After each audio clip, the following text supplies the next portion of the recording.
Thrash! You remember how to do that?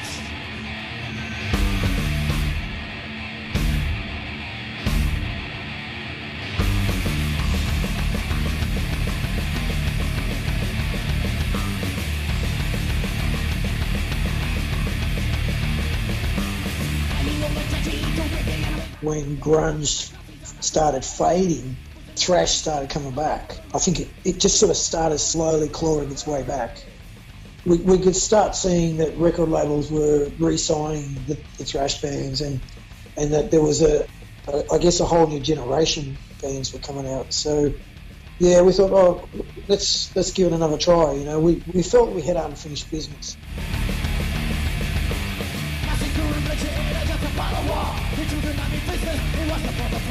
I'm a big fan of Mortal Sin's Mayhemic Destruction, just a brilliant CD. Hell yeah, man, Mortal Sin, been a fan of them since I was fucking able to listen to metal. And you know, you can't be a thrash metal band in this country and not, you know, love Mortal Sin. In 2005, I was in a band with some high school mates. We were called Metallurgy. It's kind of traditional style metal, you know, Judas Priest, Iron Maiden, that kind of stuff. We opened for Mortal Sin on one of their reunion shows. It was their first show back together in Brisbane, and it was such an eye-opening event. I'm just like, oh man, I want to play that. I've been a thrash fan ever since. I missed a lot of it too, because you know, a lot of the great thrash bands from Australian metal, you know, they were doing things when I was a real little kid, you know. Yeah, I'm a really big fan of Hobbs, Angel of Death. That album, the Hobbs, Angel of Death album, is fantastic. And I recently tracked down that Allegiance album, Destitution, and man, that's amazing, you know. Now what we've got is a new generation that at the time weren't around at the time of those bands when they were at the peak of their popularity, and then they're doing their own take on it. I think music's cyclic. Like Iron Maiden, why they were so popular in recent years, because the kids discovered them and realised, shit, this band is fantastic.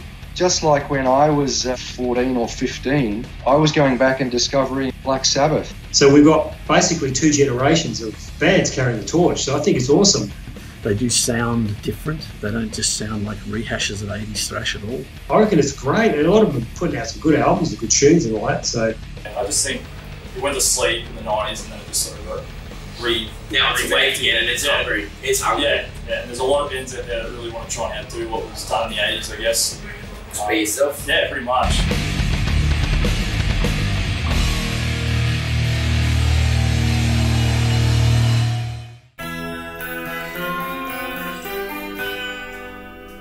First decided I want to be a musician, well, since I was a kid, about 5 years old. My old man introduced me to rock and roll and blues. Big fan of Gary Moore, Jimi Hendrix and all that. And yeah, I started playing guitar since a kid. And then I grew from there. I discovered metal after listening to Black Sabbath, and Ozzy Osbourne's voice just blew me away. Me and Sean, we've played in bands for a long time, and while our other bands fizzled out, we were going to pack it in. We thought, let's give it one more crack, let's get the band back together. Both me and my brother got into metal around about college, you know, college year 11, 12 kind of thing. I started playing bass first and, you know, got into the usuals, Metallica, Slayer, and, you know, got more into the underground kind of stuff from, you know, from then on. When I was in high school, I got into heavy metal, and I started with bands like Metallica and Slayer and Megadeth and things like that, the 80s thrash bands. You know, we always watch concerts as little kids, you know, over each other's houses in our teen years. I think I went through Tashi's and bought a $100 acoustic, which is pretty shit. I remember just picking the first 4 chord notes to Nothing Else Matters, and I was pretty fucking stoked at the time. In the era of what was called like boomer shooters, like first-person shooters in the early 90s, like Doom in particular was very influential on me musically. Because remember, like, this is the soundtrack. It was basically "There's No Remorse" by Metallica, just like reworked it to a MIDI. Yeah, so like I already had fostered a love for this kind of music before I was even aware of it. We started off just already friends and decided one night, let's start a band. I just kind of got really captivated by that energy of the music, the speed, the technicality, the musicianship of thrash metal. But more than anything, I think it was the attitude. It had all of this aggression, and people just seem to react really well to that style of music when it's played live. And I think once you get the bug for it, it's a bit hard to go back. But yeah, I guess when I first got into it, it was those 80s thrash bands were the only thrash bands. that's probably the hardest part, you know, getting 4 guys or 5 guys or however many of you are in your band, just wanting the same thing and just going for it. And then we sort of got more serious about it, I guess. We started, you know, jamming covers, like Sodom covers, Slayer covers. Pretty quickly we started writing our own material, and then it pretty much went from there, man.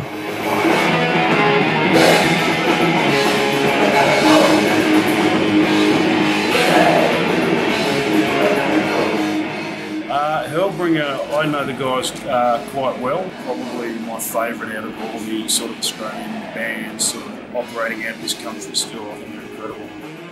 Hellbringer from Canberra were probably one of the first that I'd heard of this new generation of Australian thrash and speed metal bands.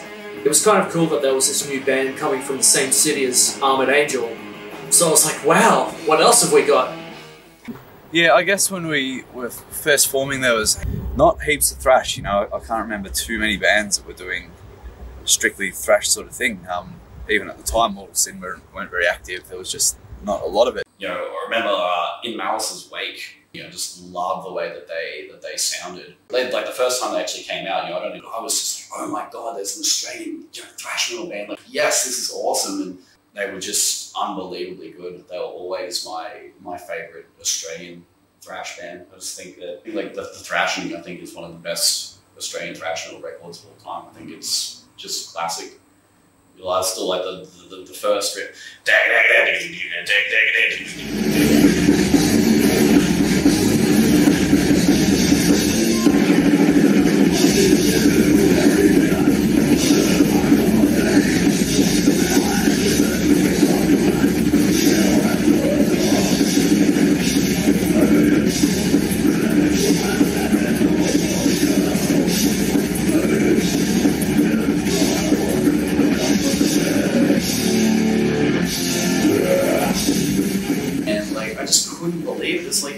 This is what thrash metal should sound like. And it definitely was, that record was a massive influence on me as well. It just introduced me to so many new ideas of how to write my own music. So and then it wasn't long after that Havoc and Warbringer and guys like that really started popping up, and it was like, oh, this is awesome. Thrash is alive again. It's happening all around the world, all over again.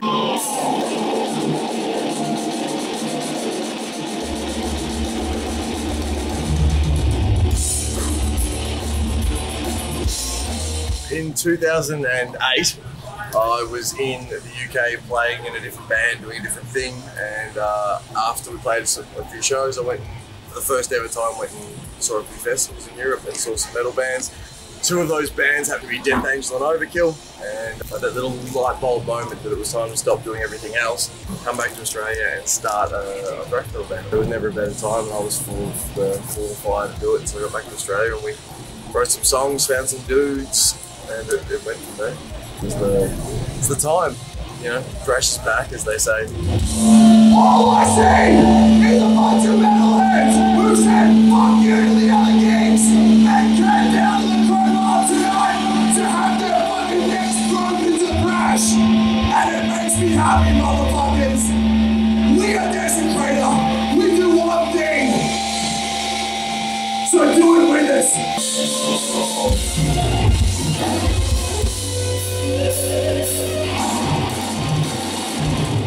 Desecrator, a local Melbourne band at the moment. They're just great little modern thrash band. They don't really sound like old school thrash, but they're clearly from the same genre, you know. And that's a great example of bands that can capture the feel without repeating it. If you went one Australian thrash look and sound, like you go Desecrator, because they really push that Aussie angle. I've got one of the Desecrator beer on the up bar mats, you know. I think it's great. That was a great idea for a merch. Who was Riley Strong? I have a lot of respect for a man to rock a mullet as brazenly as he does. It's like, you've got to respect that confidence, man. Let's be completely fucking honest here. I had a head of long hair until I didn't. So I dealt with it as any person should. The hairdresser that I know, she had a young musician come to her studio, and he was really paranoid about losing his hair, and she showed him a photo of me, and he was like, oh, that's going to be the best.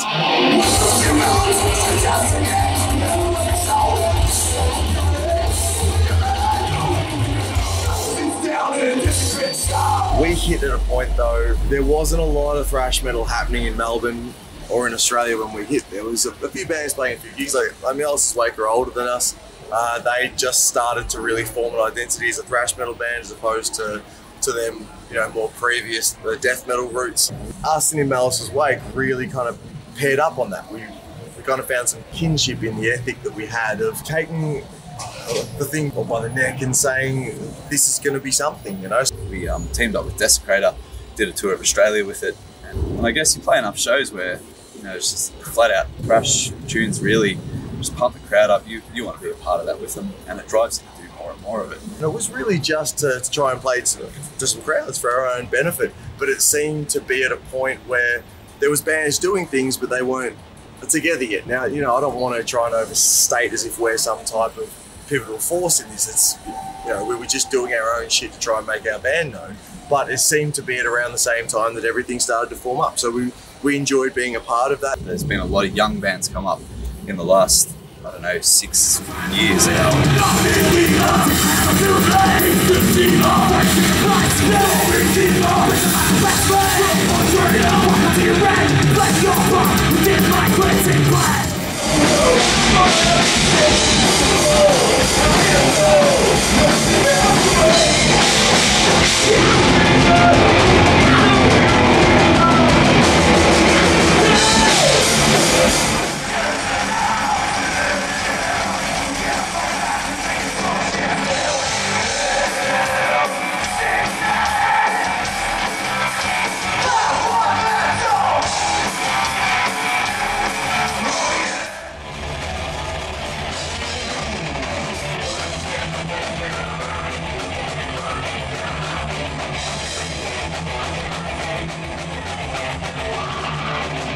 Melbourne's got fucking, you know, obviously Harlot, Mason, Desecrating, Alice's Wake.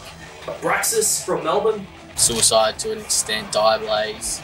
So yeah, that seemed to be the time, 2009, 2010, when things started to really pick up.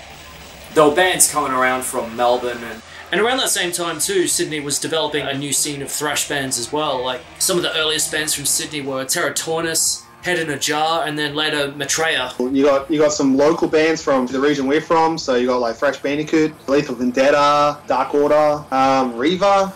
Fucking Fenrir, mate. Fenrir from Sydney. Yeah, Fenrir. I still kind of think of them as like back in their folk metal days, but yeah, they're definitely thrashing They're now. definitely thrashing it up now. Yeah, they're good. Fenrir have been around for quite a long time.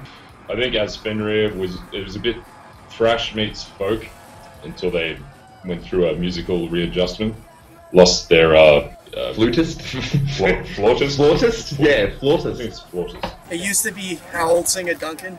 He was the major songwriter, but since he left, we've kind of ditched the whole folky sound, gone for a more straightforward thrash and kind of speed sound, I suppose. And now it's just thrash. And that probably...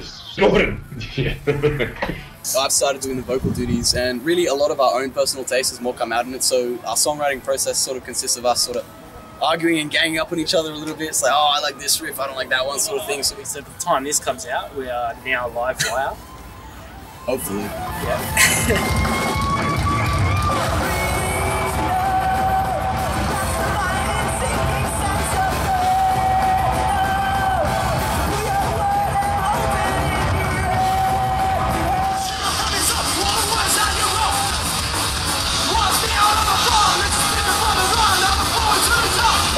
Panic, so... Oh, they're from Wollongong, but yeah, we count them. Yeah, great in New South Wales area, definitely. Yeah. They're sort of, if I was to describe them, they're sort of what it's like getting your teeth pulled, but in an enjoyable sense. They're in your face, angry, but have that party vibe on stage, and yeah, everyone just enjoys their show. And they've got the chops as well, amazing players as well. That's another thing I really like. Instantly impressed because he's a great fucking guitarist. He can fucking shred. Yeah. And then Adelaide started developing its own scene. Even now we've got us and Hidden 10 and a few other bands that are still playing good thrash. I think South Australia, Adelaide, has always had a good kind of scene for that kind of style.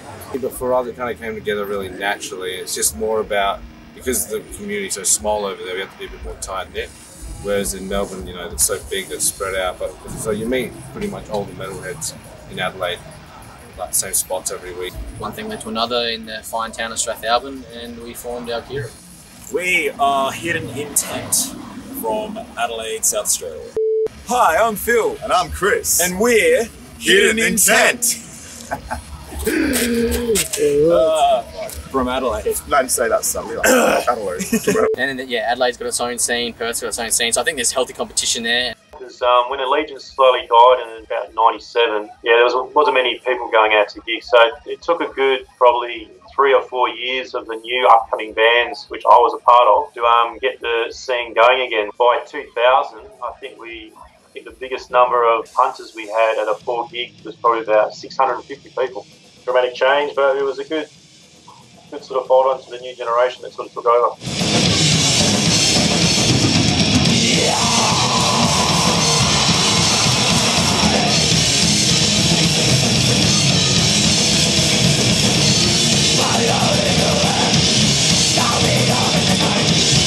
The Force have been around for a very long time, and they're just warriors of the genre. Thrash. They've done a lot for everyone here, a lot for the underground. Death Dependent. The good old boys from south to Western Australia and Bunbury. They remind me of like the Kill 'Em All sort of Metallica style, you know, even though the lead singer looks like Millie from Creator. Play with them a lot. We help each other out because if we have bands come over, obviously they cater for them down south and we cater for them in the cities. Coldfate as well, I think they may have come on the scene around the same time as us.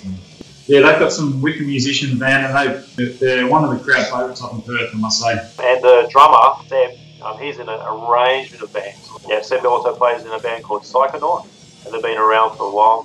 But yeah, so the bands like that sort of started at the same time as us. Another band called Bethlehem. One band has resurfaced, this band called Vanadium DC. So they originated at the same time as Allegiance, around about 1990, 93.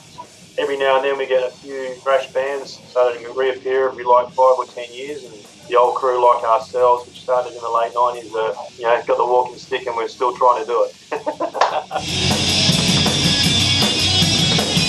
Even when we started the band, you know, we knew that Melbourne was the home of thrash metal in Australia, but even now you're seeing a lot more thrash bands coming out of the other cities now, you know. Particularly Brisbane too. There's been in the last few years there's been so many thrash bands. It might all not still be around, but there's been quite a few, I would say, in comparison to almost on par with Melbourne in the amount of bands. At the time in Brisbane, there was only black metal and death metal. A lot of hard rock bands and a lot of death metal bands, and nothing in between. So there was no thrash. Every time we were looking for another guitarist, it's just the same guy just doing metalcore or hardcore or something. I felt like there was a hole, you know, in the market, just at least in Brisbane. I think it might have been Liam was the first guy that I talked to. I met Laggy at a Armoured Saint and Death Angel concert here in Brisbane, and there was about 25 people in the crowd.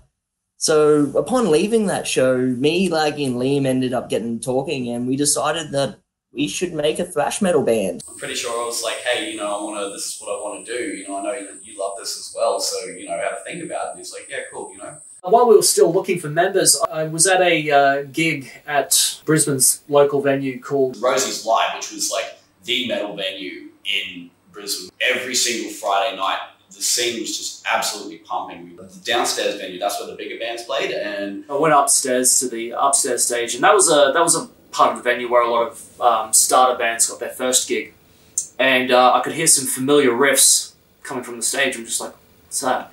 It was this band with this wild-haired frontman ripping into a cover of Exodus's Bonded by Blood.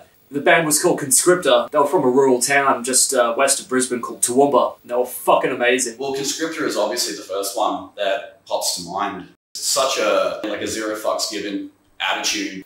I think their set consisted of 2 cover songs and 3 originals, and then they had time for 1 more song, so they just played their first song all over again. You know, they're 2 very good guitar players, and Tommy on vocals. You know, we heard him, it's like, holy crap, you know, this guy just sounds like he's straight out of like 1983, 1984. So we started, me and Chris went down to Screamfest in Sydney when, like, end of 2009. We started talking about, like, oh, there's no, like, actual metal bands in our town, like, the fuck? And we're both big thrashers, like, and so we decided that night kind of, oh, let's do it. And that was about it. Like, there was no other real thought. Chris had a name, Conscription, and we thought, Conscriptor's a bit more bad boy. Just a really fun time for those couple of years in Toowoomba. Felt like the sun was out. Yeah, Conscriptor are a really cool band from Toowoomba. They put an EP out called EP MS, and they've got a very good song there called Thrash or Fuck Off.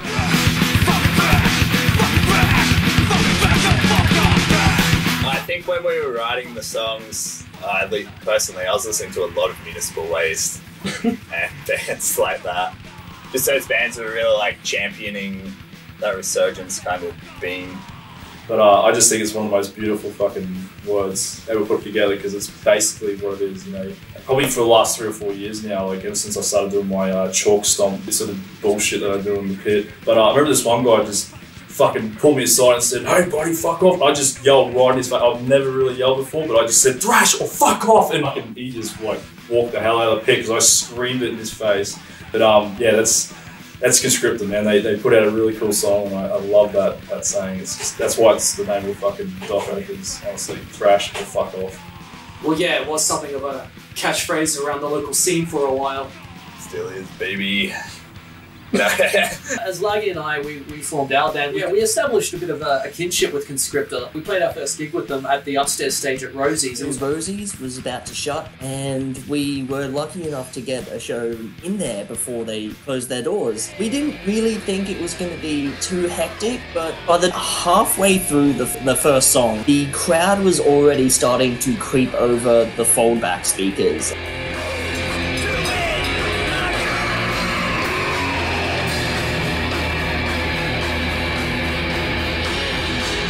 This was one of the last nights that the venue was open for. Like, so I get up on the mic and I say, "Look, we want to send this place off with a bang. I want you to make all this motherfucking noise that everybody downstairs will feel it."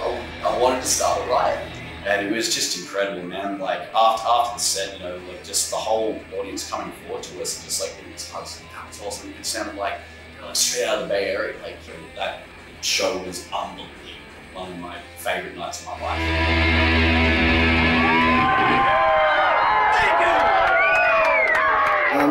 We started jamming in the garage, me and my brother, and we were trying to get this band going, and then through Facebook, I think it was, or through a common friend, I heard about this band that had popped up in Brisbane called Malachite. I was like, fuck yeah, there's Thrash in Brisbane, like, because I didn't know of anything about that.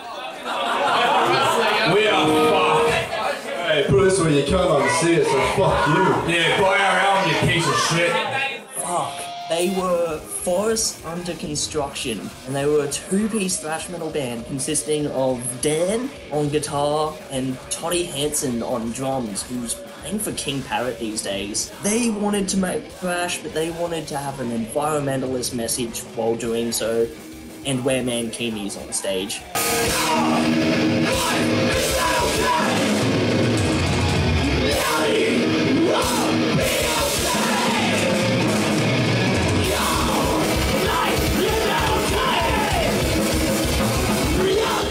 All of a sudden, like all these bands just like sprung up, and it's like, holy shit, this is incredible. Like, again, there are other people out there that are into what we're into and doing what we're doing. It was just like this, in Brisbane at least, it was just like this perfect storm. And it wasn't long after them that bands like Gorefield and Maltheist sort of popped up. They were doing different things with thrash, but still very much in the thrash scene. Fucking Gorefield, man. Kurt, the vocalist, he was like one of the only like sort of singers, cool vocalists that was singing cleanly, which was just like such a breath of fresh air.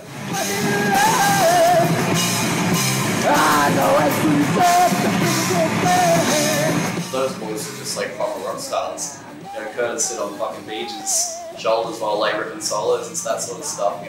Just a really cool band. Acoustic Attack, another favourite.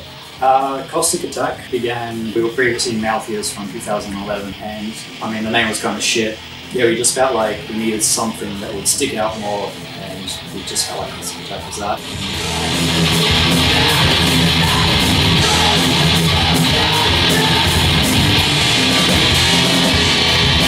I wish they were still together. Fantastic band. Yeah. I miss Caustic Attack a lot. And then not long after them it was Asylum and Deranged.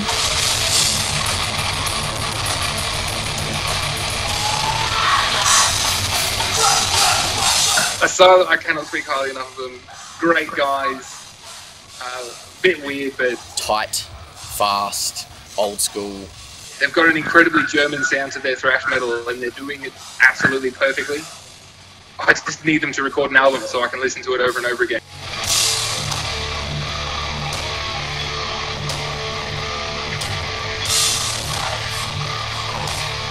But I've definitely stolen riffs from Asylum, and look, that's why I want the album, so I can steal some more. Who the hell are you? Terrain! They're a good bunch of blokes from the Gold Coast, who I think they've also been through a little bit of lineup changes over the years. Wasn't too big at the start, I think, before Daniel Vine was in the band, when they were kind of just it was like a mixed bag of genres. Yeah, well, we used to suck. Too bad. Still kind of suck, but yeah, now we suck a little less. But last time I've seen them, they were very tight, good workmanship together.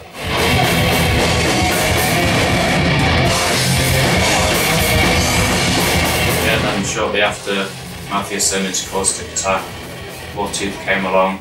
So yeah, it kind of all happened around the same time. But yeah, the great thing about Brisbane is we're really good mates with each other. Since I've seen with all the bands we play with, like just a constant bit of healthy sort of competition where it's like, yeah, fuck, these guys are doing something sick, we've got to keep up. I mean, compared to the way things were back then, there's so many cool thrash bands in Melbourne and Australia in general. There's a lot of Australian bands from each city that we all love. Yeah. We can't name them all because there's too many, but we do enjoy a lot of it, and yeah. Bit of everything, you know, a bit of everything. But when a band is Aussie, it's like 9 times cooler to me to hear some really, really awesome thrash or some speed metal or anything with like a lot of a shred element into it, and then to find out they're Aussie, anybody flying that Aussie flag, you know, I just got that tiny bit more love for you just because of that. I'll go see Harlot, I'll go see Desecrator, I'll go see Mason, Hidden Intent, Asylum, Malachite. There's just, you know, so many names that you can rattle off. I'm sure I've forgotten a few. It's very easy to pull people to shows. It's worked out really well for us, you know. So, yeah, I don't think it will ever die. And again, there'll be that crowd there that wants to hear it. So, the only bad thing I have to say is I really, really wish a lot of these bands around today, bands like Wartooth, I wish they were around back in the heyday. And if we had those bands back then, the scene would have been a lot bigger. But I am so glad to see these bands have resurged it, because it was a great style of music, and these guys, just be honest, have taken it to another level. Makes me, an old bastard like me, feel like I'm 20 again when I'm in there. I'm still there showing my support up the back as the old bastard.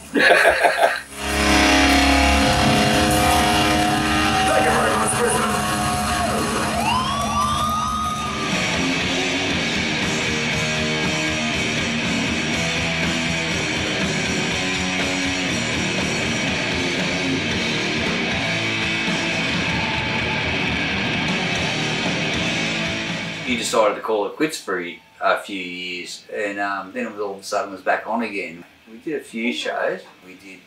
We supported Destruction at one gig, and we supported Mayhem at another gig. I left Atomizer mid-2003, so I went to Metal for the Brain to visit my old mate who I used to drink up with. Cheers, Jack. How you going? So then we went to Metal for the Brain and saw Peter, and they were looking for a guitarist at the time, and they asked me, you know, what are you doing? I said, oh, not much. And they go, oh, come play with us. Yeah, okay. Not long after that, ended up going to Wacken in 2004, which is one of the big highlight gigs for me. Playing in Germany, that was a killer. Loved it.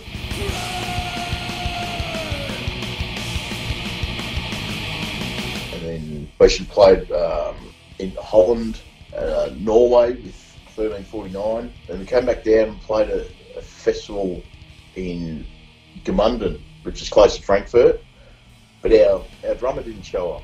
We ended up getting Dave Colross from Malevolent Creation to play a couple of songs with us, because they had just recorded Jack the Ripper, the Hobbs song Jack the Ripper, and we got him to learn Marie Antoinette on the fly, and idiot me put my hand up to play 2 songs on drums as well, and geez, that was bloody terrible. I got the opportunity to play with Pete somewhere 2009, 2010. We had a European tour booked, offered me a spot on the team. I've jumped on, never looked back, got to play some amazing shows.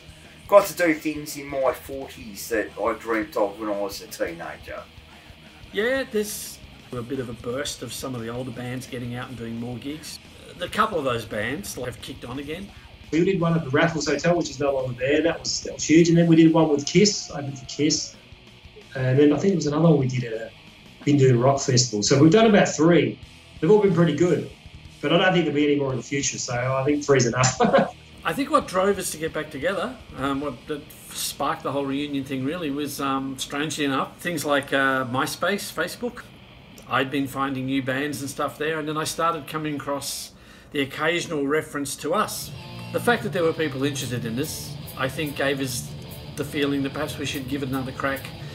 Not because we thought we could, second time round, be super successful or anything. We like playing it, and maybe there's still someone out there that would listen, and maybe someone who was under the age of 50.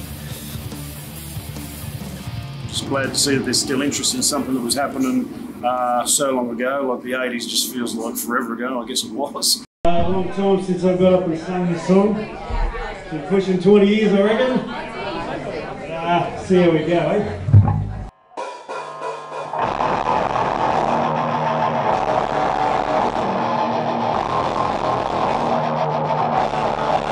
Yeah, I got into Armoured Angel. I mean, yeah, between me and my brother, we're one of my all-time favourite bands. I just, you know, and it's not, I'm not being biased because they're from Canberra. I just think they're a great band. Like, it was sort of like, yeah, this is the kind of stuff I want to play, and I just love the energy and the aggression it put out, and then yeah. We just wanted to do a classic Australian metal song. Recording it, this song's pretty cool. We did that one. Yeah, sometime after we released it, Joel heard it and he liked it. But the way the performance came about was our other mate, he knew Joel personally and he actually arranged it. So our first actual introductions with him were on the stage just before we played it. So I hadn't sung the song in 20 years, and I don't think I'd sung for about 15. So I got up there and it was pretty average. And yeah, it was still good fun to get up there and actually belt out an old song. I think I stuffed the lyrics up because I don't think I remember them. But it was good fun.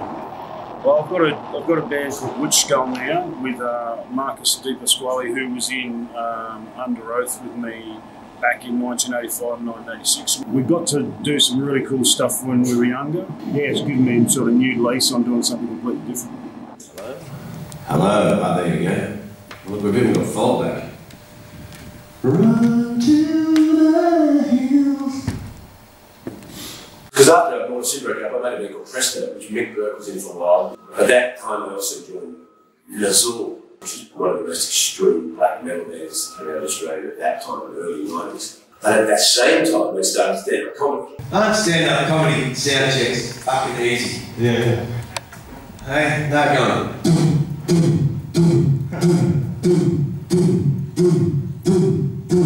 Next time. And then I just went, well, you know, I'm getting into my 30s now. So I started doing comedy, went right, I've got an English passport, I'm going to leave. I've got to get out of this country. I've tried for 10, 12 years to do something. Now I can go without having to try and create a band.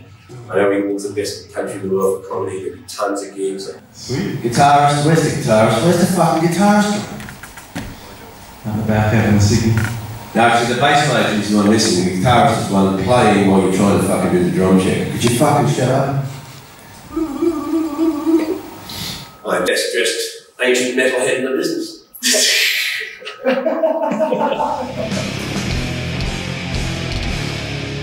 Alright, fucking!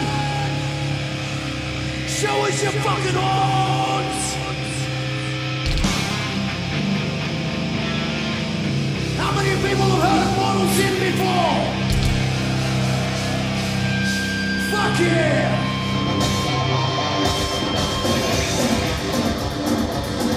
Definitely playing main stage at Wacken is probably the biggest highlight. You're the first band on, you're on at 12 midday, but there's 60,000 people there. Probably 58,500 of them don't know who you are, but it doesn't matter. They're there, they're listening. Let's go fucking crazy!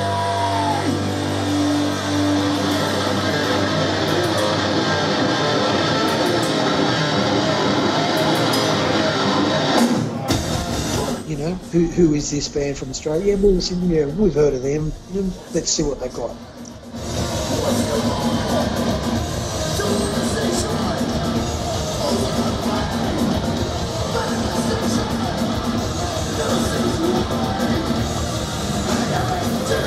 You know, when you first go over there, you're Mortal Sin and the next big thing, but when you're over there in 2012 doing the Thrash Fest Classics tour, you know, you're no longer the new band, you're the classic band, you're the band that everyone talks about from the 80s and the 90s, you know. And when kids grow up these days and they're getting their lessons in thrash, one of the first things they learn is their history, you know, and they start learning the history of Australian thrash.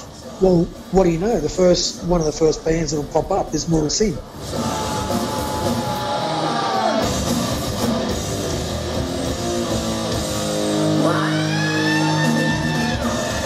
So we're lucky in that respect, in that we've got a good enough name that we're part of the thrash history lesson of Australian thrash music, you know. So, and look, seriously, when you record an album 30 years ago and people are still talking about it, there's got to be something. I mean, look, here I am doing an interview, and I haven't been on stage for 8 or 9 years. So.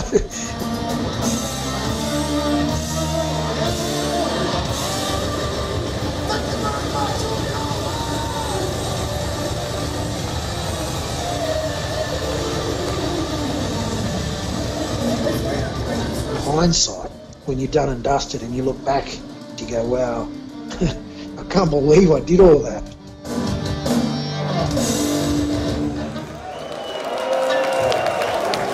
Thank you very much.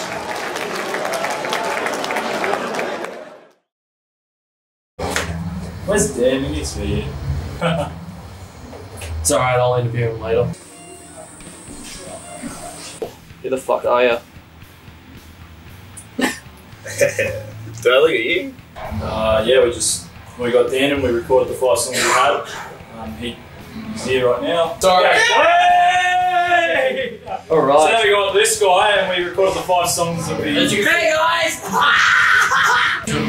And Thrashingly late. What are some memories of a conscripted show? Oh, well, I remember, you know, them opening for Warbringer, and that was actually their last show, which was like pretty sad. And they basically just invited the entire crowd up on stage, like, this is our last song. But I didn't know that it was like our last show, but it was our last show. We don't want to know fucking karate and bit and that kind of shit. Yeah, we just want to headbang. I'll tell you what you people fucking need to know. Thrash metal is pure as fuck. That's why. That's it, man. You just want to headbang. Fucking hell. We don't These want guys to put up with me all the time. Whoops. Here, take this. You want your fucking butler? Well, that's it. Is there anything else you want to add? Thrash metal makes you want to flood the pit with blood. Stay thrash! What he said.